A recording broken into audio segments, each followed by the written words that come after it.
Minecraft Snapshot 23w16a is here with reworked trail ruins, pottery sherds, and a new command. My name is Slime, let me show you all the news. Let's start with the new version of the trail ruins structures. There are now more structure variants leading to more variation. Sand no longer generates inside the structures and the amount of gravel and dirt have been adjusted. The loot has also changed, so there's now a dedicated loot table for the more rare loot, like pottery sherds and smithing templates. This means you are now guaranteed to get at least some rare loot if you carefully search the entire structure. In block and item news, the pottery shards have been renamed to pottery sherds.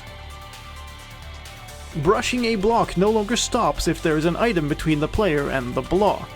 A whole lot of fixes for skulk bugs in this version. Skulk sensors now have a cooldown state again, and vibrations no longer arrive unless adjacent chunks are also loaded. Skulk shriekers that are placed with NBT now receive signals, and skulk sensors and shriekers now work properly when they have been cloned into place.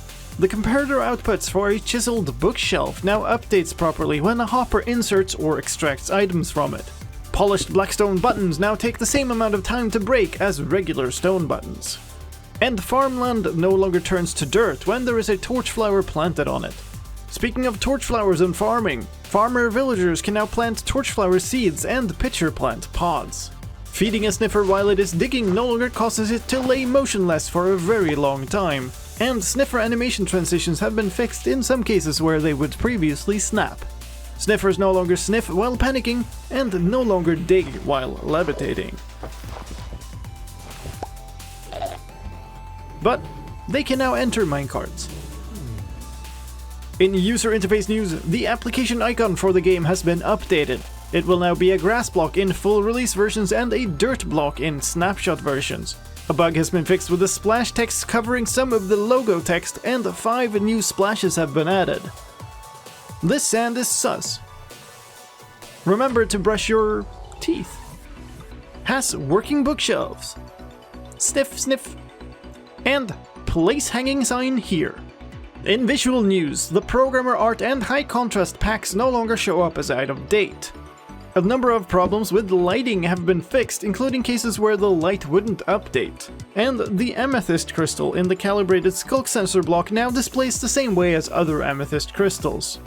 In sound news, walking near a liquid no longer plays stone footsteps.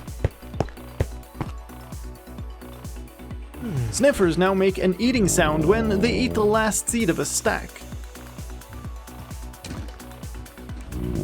And the subtitle for sniffers laying an egg is now sniffer plops rather than chicken plops.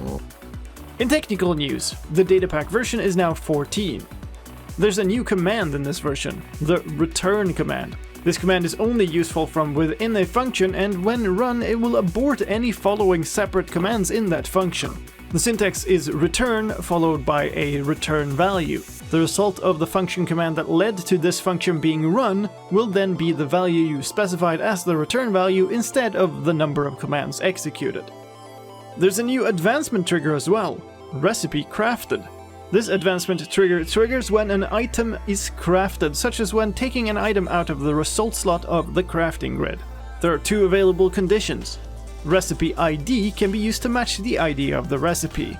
The ingredients condition is an array of predicates that can be used to match the ingredients of the craft. Each ingredient in the craft can only be used to match one predicate, and all predicates must match for the trigger to fire. Item display entities have been changed in this version.